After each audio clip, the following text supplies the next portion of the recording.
आज की वीडियो में हम बात करेंगे एडवोकेट्स एक्ट 1961 के चैप्टर 5 के बारे में। इस एक्ट के चैप्टर 5 की हेडिंग है कंडक्ट ऑफ एडवोकेट्स यानी अधिवक्ताओं का आचरण।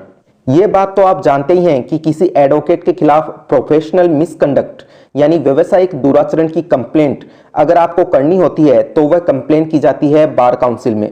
इस तरह से एडवोकेट्स एक्ट के इस चैप्टर 5 में इस बारे में बात की गई है कि जब किसी एडवोकेट के खिलाफ मिसकंडक्ट की कंप्लेंट बार काउंसिल में की जाती है तो फिर इस तरह की कंप्लेंट पर बार काउंसिल द्वारा सुनवाई किस तरह से की जाती है।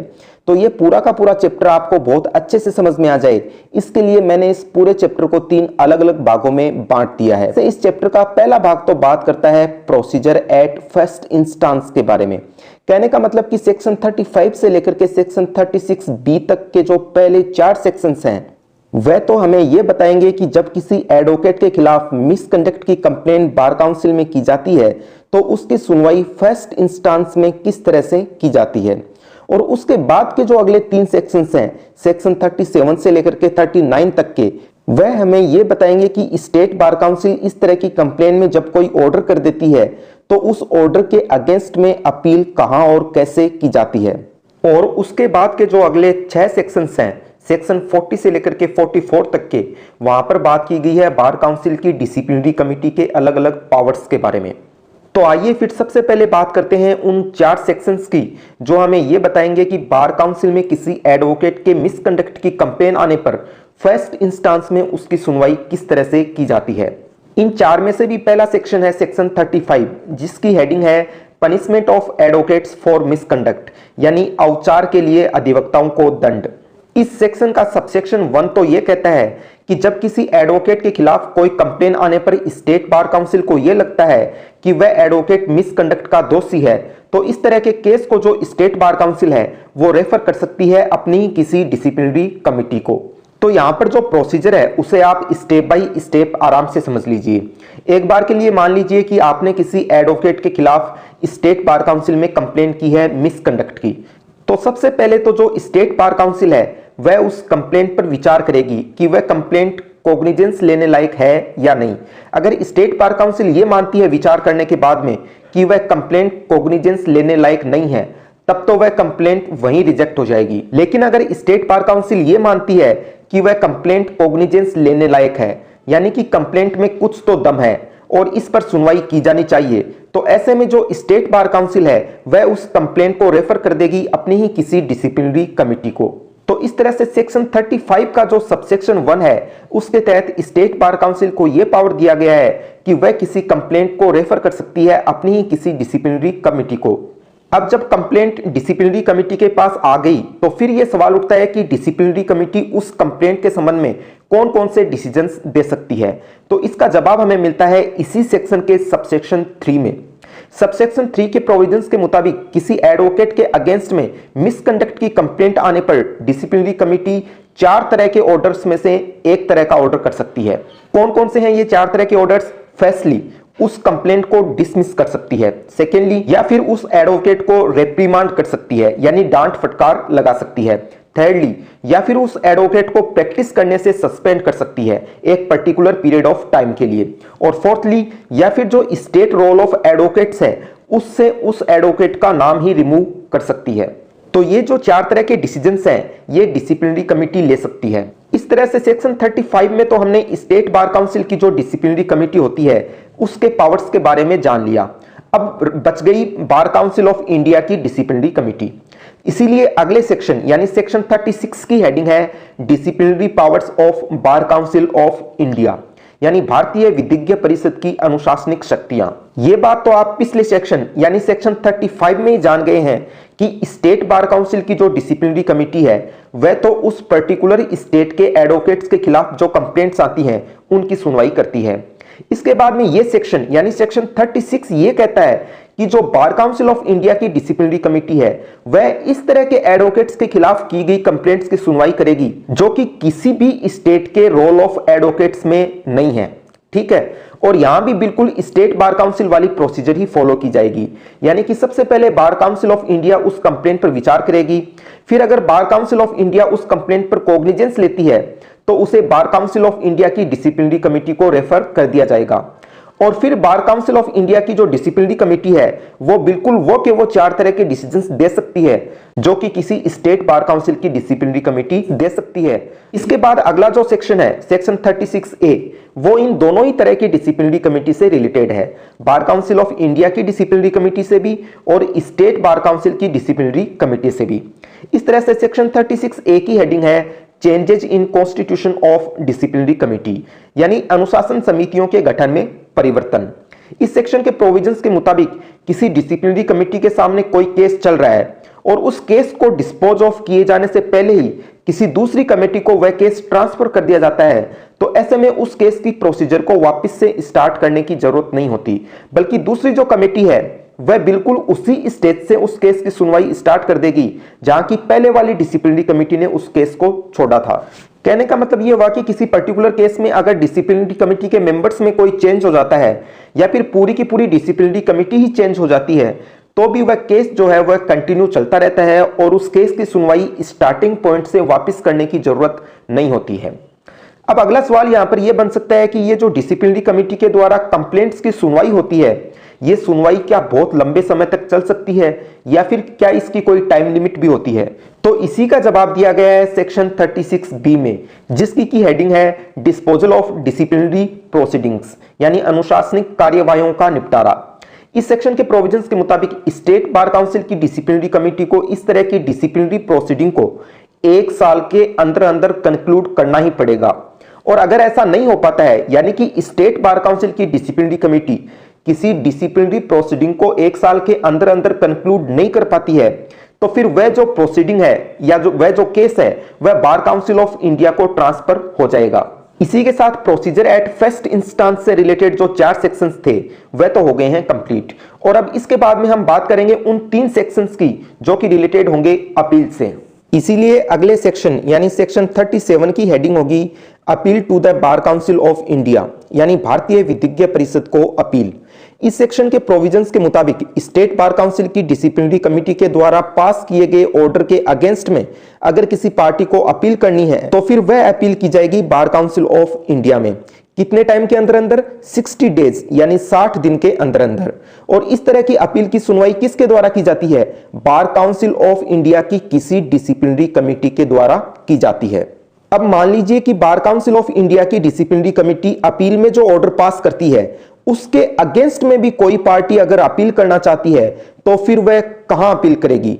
इसका जवाब हमें मिलता है सेक्शन 38 में, जिसकी की हेडिंग है appeal to the supreme court, यानी उच्चतम न्यायालय को अपील। इस सेक्शन के प्रोविजंस के मुताबिक अगर कोई party bar council of India की डिसिप्लिनरी कमेटी के द्वारा पास किए गए ऑर्डर के अगेंस्ट में अपील करना चाहती है तो फिर वह अपील करेगी सुप्रीम कोर्ट में, यानी सर्वोच्च न्यायालय में। कितने टाइम के अंदर अंदर? वही 60 डेज यानी 60 दिन के अंदर अंदर। इसके बाद अगला जो सेक्शन है सेक्शन 39, उसकी हेडिंग है application of section 5 and 12 of limitation act 1963, यानी परिसीमा अधिनियम 1963 की धारा 5 और 12 का लागू होना।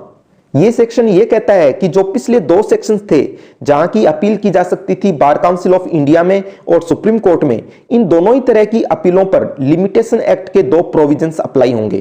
कौन कौन से 2 प्रोविजंस? सेक्शन 5 और सेक्शन 12। इनमें से सेक्शन 5 के इंपैक्ट को जानना हमारे लिए है बहुत ही ज्यादा जरूरी। तो सेक्शन 5 का इंपैक्ट यह होगा कि इन दोनों अपीलों के लिए जो 60 डेज का लिमिटेशन पीरियड है, इस 60 डेज के लिमिटेशन पीरियड के गुजर जाने के बाद भी अगर कोई व्यक्ति कोर्ट को सेटिस्फाई कर देता है कि उसके पास कोई सफिशिएंट कॉज था कि वह 60 डेज के उस लिमिटेशन पीरियड में अपील प्रेफर नहीं कर सकता था और कोर्ट इससे सेटिस्फाई हो जाए, तो फिर कोर्ट जो है वह उस 60 डेज के पीरियड के गुजर जाने के बाद भी अपील एडमिट कर सकता है। तो अभी तक हम क्या क्या कवर कर चुके हैं? सेक्शन 35 से लेकर के सेक्शन 36B तक तो हमने प्रोसीजर एट फर्स्ट इंस्टेंस के बारे में जाना।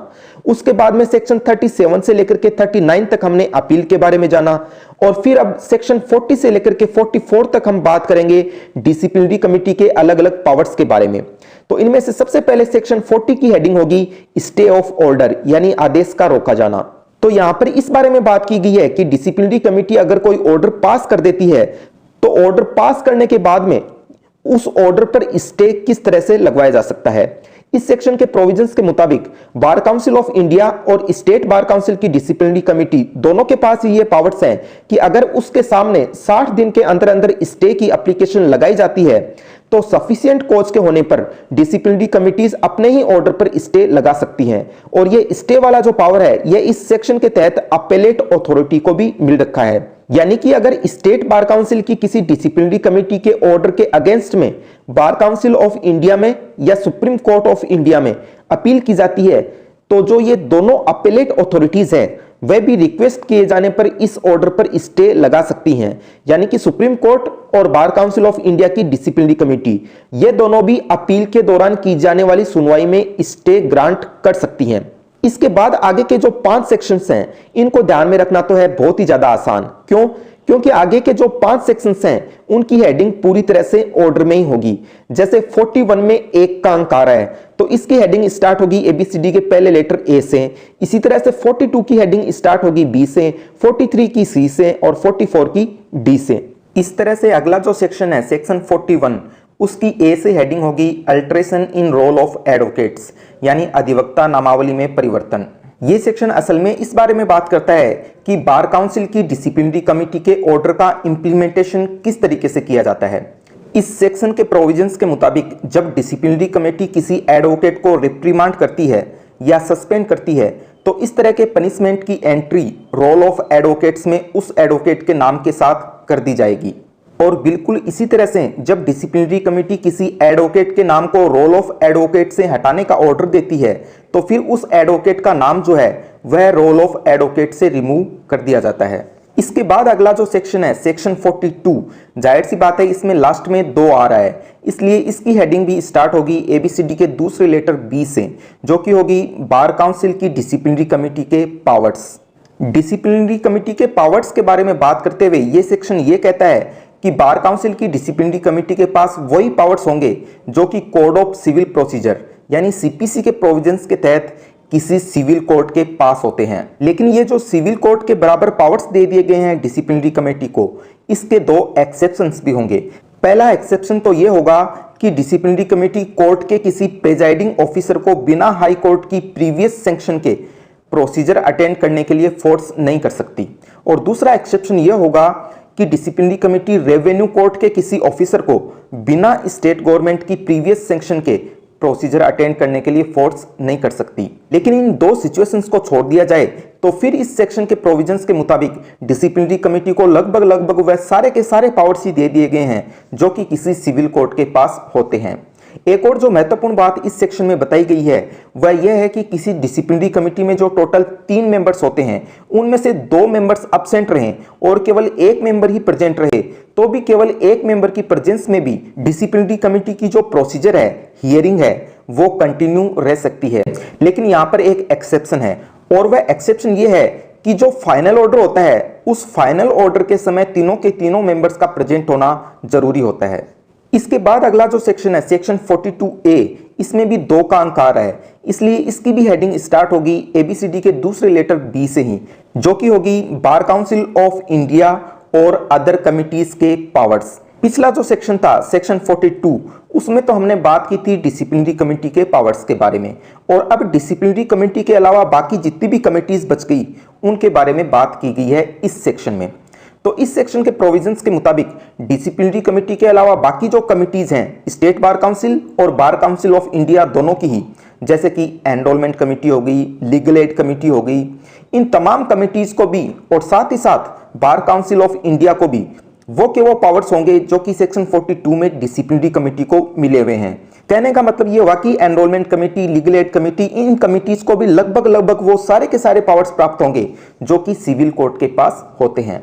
इसके बाद अगला जो सेक्शन है सेक्शन 43 उसमें 3 आ रहा है तो इसकी हेडिंग स्टार्ट हो जाएगी ABCD के तीसरे लेटर C से, जो कि होगी cost of proceeding before A disciplinary committee, यानी अनुशासन समिति के समक्ष कार्यवाहियों का खर्चा।